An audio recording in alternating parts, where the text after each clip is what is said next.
ഈ ഒരു വീഡിയോയിൽ നമ്മൾ നോക്കാൻ പോകുന്നത് ഫെബ്രുവരി 2025 ലോഞ്ച് ചെയ്യാൻ സാധ്യതയുള്ള ഫോണിനെ കുറിച്ചിട്ടാണ്.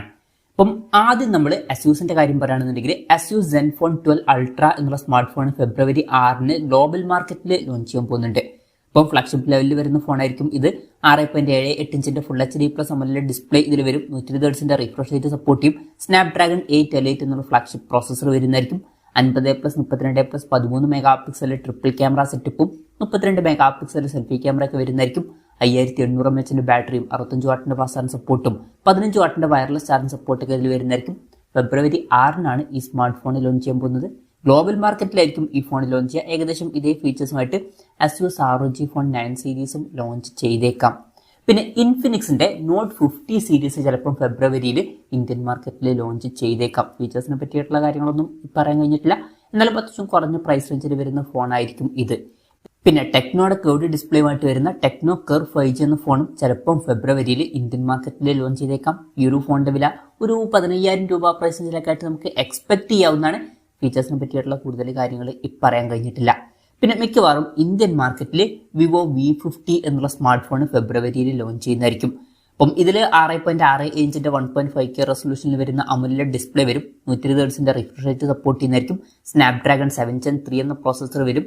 50+8 മെഗാ പിക്സൽ ഡ്യുവൽ ക്യാമറ സെറ്റപ്പും 50 മെഗാ പിക്സൽ സെൽഫി ക്യാമറ ഒക്കെ വരുന്നതായിരിക്കും.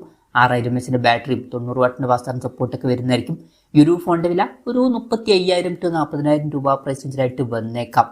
പിന്നെ ഓപ്പോയുടെ ഓപ്പോ ഫൈൻഡ് N5 എന്നുള്ള ഫോൾഡബിൾ ഫോൺ മിക്കവാറും ഫെബ്രുവരിയിൽ ലോഞ്ച് ചെയ്യുന്നതായിരിക്കും. അതുമാത്രമല്ല ഇതേ ഫീച്ചേഴ്സുമായിട്ട് OnePlus Open 2 എന്നുള്ള ഫോൾഡബിൾ ഫോണും വരുന്നതായിരിക്കും. ഇപ്പോൾ എടുത്തു പറയേണ്ട കാര്യം എന്ന് പറയുന്നത് വളരെ തിന്നായിട്ടുള്ള ഫോൾഡബിൾ ഫോൺ ആയിരിക്കും ഇത് രണ്ടും. ഇപ്പോൾ സെയിം ആയിട്ടുള്ള ഫീച്ചേഴ്സ് ആയിരിക്കും രണ്ടിലും വരിക. മിക്കവാറും ഈ രണ്ട് ഫോൾഡബിൾ ഫോൺസും ഫെബ്രുവരിയിലായിട്ട് ഗ്ലോബൽ മാർക്കറ്റിൽ അല്ലെങ്കിൽ ചൈനീസ് മാർക്കറ്റിൽ ലോഞ്ച് ചെയ്തേക്കാം. ഇന്ത്യൻ മാർക്കറ്റിൽ ലോഞ്ച് ചെയ്യുമോ എന്നുള്ള കാര്യം കൺഫേം ആയിട്ടില്ല. പിന്നെ ഈ രണ്ട് ഫോൾഡബിൾ ഫോൺസിലും 8 ഇഞ്ചിന്റെ 2K റെസൊല്യൂഷനിൽ വരുന്ന അമോലെഡ് ഡിസ്പ്ലേ വരുന്നതായിരിക്കും. ഈ ഒരു ഡിസ്പ്ലേ ഫോൾഡ് ചെയ്യാൻ പറ്റും. 120 ഹെർട്സിന്റെ റിഫ്രഷ് റേറ്റ് സപ്പോർട്ട് ചെയ്യും. പിന്നെ ഫോൾഡ് ചെയ്ത് കഴിഞ്ഞാൽ ഒരു ഹാഫിലായിട്ട് 6.4 ഇഞ്ചിന്റെ full HD plus AMOLED display വരും. 120 ഹെർട്സിന്റെ റിഫ്രഷ് റേറ്റ് ഒക്കെ ഇതിലും സപ്പോർട്ട് ചെയ്യുന്നതായിരിക്കും. സ്നാപ്ഡ്രാഗൺ 888 എന്നുള്ള ഫ്ലാഗ്ഷിപ്പ് പ്രോസസർ വരും. 50+50+50 മെഗാ പിക്സൽ ട്രിപ്പിൾ ക്യാമറ സെറ്റപ്പും 32 മെഗാ പിക്സൽ സെൽഫി ക്യാമറ ഒക്കെ വരും. 5700 mAh ബാറ്ററിയും 80 വാട്ടിന്റെ ഫാസ്റ്റ് ചാർജിംഗ് സപ്പോർട്ടും 50 വാട്ടിന്റെ വയർലെസ് ചാർജിംഗ് സപ്പോർട്ടൊക്കെ ഇതിൽ വരുന്നതായിരിക്കും. വളരെ തിന്നായിട്ടുള്ള ഫോണുകളായിരിക്കും ഇത്. അതുപോലെ തന്നെ IP69 റേറ്റിംഗ് ഇതിൽ സപ്പോർട്ട് ചെയ്തേക്കാം. പിന്നെ ഐക്യൂടെ iQOO Neo 10 Pro എന്നുള്ള സ്മാർട്ട് ഫോൺ ഫെബ്രുവരിയിൽ ഇന്ത്യൻ മാർക്കറ്റിൽ ലോഞ്ച് ചെയ്യാൻ ചാൻസ് ഉണ്ട്. അപ്പം ഇതിൽ 6.78 ഇഞ്ചിന്റെ 1.5K റെസൊല്യൂഷനിൽ വരുന്ന അമോലെഡ് ഡിസ്പ്ലേ ആയിരിക്കും വരിക. 144 ഹെർട്സിന്റെ റിഫ്രഷ് റേറ്റ് ഒക്കെ സപ്പോർട്ട് ചെയ്യുന്നതായിരിക്കും. പിന്നെ സ്നാപ്ഡ്രാഗൺ 8 Gen 3 എന്ന പ്രോസസറൊക്കെ ഇതിൽ വന്നേക്കാം. മിക്കവാറും ഫോണിന്റെ വില 40,000 രൂപ പ്രൈസ് റേഞ്ചിലൊക്കെ ആയിട്ടായിരിക്കും വരിക. ആ ഒരു പ്രൈസ് റേഞ്ചിൽ ഇത് ബെസ്റ്റ് ആയിട്ടുള്ള ഒരു പ്രോസസർ ആയിരിക്കും. പിന്നെ 50+50 മെഗാ പിക്സൽ ഡ്യുവൽ ക്യാമറ സെറ്റപ്പും 16 മെഗാ പിക്സൽ സെൽഫി ക്യാമറ ഒക്കെ വരും. 6100 mAh ബാറ്ററിയും 120 വാട്ടിന്റെ ഫാസ്റ്റ് ചാർജിംഗ് സപ്പോർട്ടൊക്കെ വരുന്നതായിരിക്കും. 40,000 രൂപ പ്രൈസ് റേഞ്ചിലായിട്ട് ഈ ഫോൺ എക്സ്പെക്ട് ചെയ്യാം.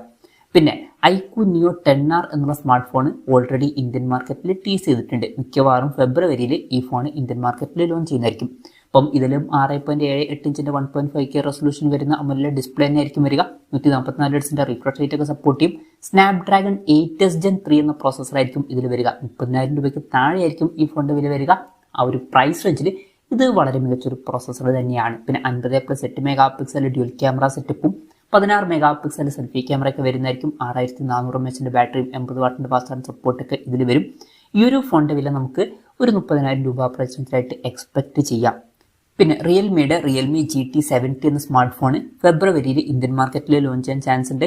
ചൈനീസ് മാർക്കറ്റിൽ മുമ്പ് ലോഞ്ച് ചെയ്തിട്ടുള്ള Neo 7 എന്നുള്ള ഫോണിന്റെ റീബ്രാൻഡഡ് വെർഷൻ ആയിരിക്കും ഇത്. റിയൽമി GT70 6.78 ഇഞ്ചിന്റെ 1.5K റെസൊല്യൂഷനിൽ വരുന്ന അമോലെഡ് ഡിസ്പ്ലേ വരും. 120 ഹെർട്സിന്റെ റിഫ്രഷ് റേറ്റ് സപ്പോർട്ട് ചെയ്യുന്നതായിരിക്കും.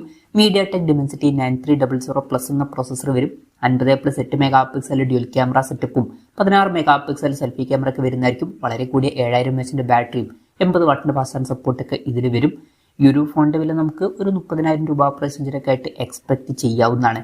പിന്നെ റിയൽമിയുടെ P3 Proയും ചിലപ്പം ഫെബ്രുവരിയിൽ ഇന്ത്യൻ മാർക്കറ്റിൽ ലോഞ്ച് ചെയ്തേക്കാം. ഫീച്ചേഴ്സിനെ പറ്റിയിട്ടുള്ള കൂടുതൽ കാര്യങ്ങൾ അറിയാൻ കഴിഞ്ഞിട്ടില്ല. മിക്കവാറും കർവ്ഡ് ആയിട്ടുള്ള ഡിസ്പ്ലേയുമായിട്ട് വരുന്ന ഒരു ഫോണൊക്കെ ആയിരിക്കും ഇത്. അതുപോലെ തന്നെ റിയൽമി 14 സീരീസിൽ അത്യാവശ്യം കുറഞ്ഞ പ്രൈസ് റേഞ്ചിൽ വരുന്ന ഒരു ഫോണും ഫെബ്രുവരിയിൽ ഇന്ത്യൻ മാർക്കറ്റിൽ ലോഞ്ച് ചെയ്തേക്കാം. പിന്നെ ഷവോമിയുടെ 15 സീരീസ് ഫെബ്രുവരിയിൽ ഇന്ത്യൻ മാർക്കറ്റിൽ ലോഞ്ച് ചെയ്യുമെന്നാണ് ഇപ്പോഴുള്ള റിപ്പോർട്ടുകൾ പറയുന്നത്. രണ്ട് ഫോണുകൾ വന്നേക്കാം, 15ഉം 15 പ്രോയും. ഇതിൽ ഷവോമി 15-ൽ 6.36 ഇഞ്ചിന്റെ 1.5K റെസൊല്യൂഷനിൽ വരുന്ന അമോലെഡ് ഡിസ്പ്ലേ വരുന്നതായിരിക്കും. 120 Hz റിഫ്രഷ് റേറ്റ് സപ്പോർട്ട് ചെയ്യും. സ്നാപ്ഡ്രാഗൺ 8 Elite എന്നുള്ള പ്രോസസ്സർ വരുന്നതായിരിക്കും. 50+50+50 മെഗാ പിക്സൽ ട്രിപ്പിൾ ക്യാമറ സെറ്റപ്പും 32 മെഗാ പിക്സൽ സെൽഫി ക്യാമറ ഒക്കെ വരുന്നതായിരിക്കും. 5400 mAh ബാറ്ററിയും 90 വാട്ടിന്റെ ഫാസ്റ്റ് ചാർജിംഗ് സപ്പോർട്ടും 50 വാട്ടിന്റെ വയർലെസ് ചാർജിംഗ് സപ്പോർട്ടൊക്കെ വരുന്നതായിരിക്കും.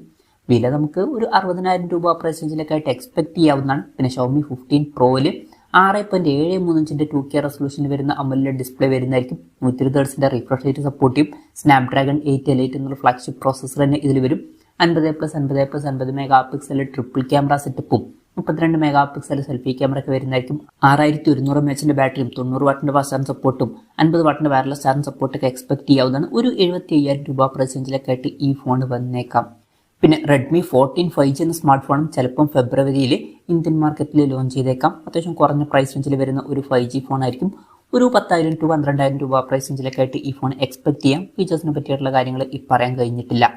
പിന്നെ ചിലപ്പം ഫെബ്രുവരിയിൽ iPhone 16e എന്ന സ്മാർട്ട് ഫോൺ ലോഞ്ച് ചെയ്തേക്കാം. ചിലപ്പം ഇതിന്റെ പേര് iPhone SE 2025 എന്നും ആയേക്കാം. ചിലപ്പോഴേ ഈ ഫോൺ ലോഞ്ച് ചെയ്യുള്ളൂ ഫെബ്രുവരിയിൽ. എന്തായാലും ഈ ഒരു ഫോണിൽ 6.06 ഇഞ്ചിന്റെ OLED ഡിസ്പ്ലേയും കാര്യങ്ങളൊക്കെ വരുന്നതായിരിക്കും. ഫ്രണ്ടിൽ വലിയൊരു നോച്ചൊക്കെ വരും. പിന്നെ കൂടിയ റിഫ്രഷ് റേറ്റും സപ്പോർട്ട് ചെയ്യില്ല. ആപ്പിളിന്റെ 18 ബൈനിക് ചിപ്പ് ആയിരിക്കും വരിക. ആപ്പിൾ ഇന്റലിജൻസിന്റെ ഫീച്ചറൊക്കെ സപ്പോർട്ട് ചെയ്യും. ബാക്കിൽ 48 മെഗാ പിക്സൽ ഒരു ക്യാമറ സെൻസറൊക്കെ വരുന്നതായിരിക്കും. ഈ ഒരു ഫോണിന്റെ വില ഒരു 45,000 to 50,000 രൂപ പ്രൈസ് റേഞ്ചിലായിട്ട് എക്സ്പെക്ട് ചെയ്യാവുന്നതാണ്. പിന്നെ സാംസങ്ങിന്റെ പല ഫോണുകളും ഇപ്പം ഇന്ത്യയിൽ അവരുടെ സൈറ്റുകളിലൊക്കെ ലിസ്റ്റ് ചെയ്തിട്ടുണ്ട്. ഇപ്പം A06, F06, M16, F16, A56, A26, A36 ഇങ്ങനെ കുറേ ഫോണുകൾ ഇപ്പം വരാൻ പോകുന്നുണ്ട്. ഇപ്പോൾ ഇതിൽ ഏതെങ്കിലുമൊക്കെ ഫോണുകൾ ചിലപ്പോൾ ഫെബ്രുവരിയിൽ ഇന്ത്യൻ മാർക്കറ്റിൽ ലോഞ്ച് ചെയ്തേക്കാം. ഇതിൽ A56-ൽ Exynos 1580 എന്ന പ്രോസസ്സറൊക്കെ ആയിരിക്കും വരിക. A06ഉം F06 ഒക്കെ അത്യാവശ്യം കുറഞ്ഞ പ്രൈസ് റേഞ്ചിൽ വരുന്ന ഫോണുകളായിരിക്കും. 10,000 രൂപയ്ക്ക് താഴെ ആയിരിക്കും വരിക. M16ഉം F16ഉം ഒക്കെ 10,000 രൂപയുടെയും 15,000 രൂപയുടെയും ഇടയിലായിട്ട് വന്നേക്കാം. A26ഉം A36 ഒക്കെ 20,000 25,000 രൂപ പ്രൈസ് റേഞ്ചിലേക്കായിട്ട് വന്നേക്കാം. എന്തായാലും ഇതിനെ പറ്റിയിട്ടുള്ള കൂടുതൽ കാര്യങ്ങൾ പറയാൻ കഴിഞ്ഞിട്ടില്ല. അപ്പം ഇതൊക്കെയാണ് ഫെബ്രുവരിയിൽ ലോഞ്ച് ചെയ്യാൻ സാധ്യതയുള്ള ചില ഫോണുകൾ. അപ്പം ഇതിൽ ഞാനേതെങ്കിലും ഫോണുകൾ വിട്ടുപോയിട്ടുണ്ടോ എന്നുള്ള കാര്യം ജസ്റ്റ് ഒന്ന് കമൻറ്റ് ചെയ്യുക. അതുപോലെ തന്നെ ഇതിൽ നിങ്ങൾ ഏത് ഫോണിന് വേണ്ടിയിട്ടാണ് വെയിറ്റ് ചെയ്യുന്നത് എന്നുള്ള കാര്യം കൂടി ജസ്റ്റ് ഒന്ന് കമൻറ്റ് ചെയ്യുക.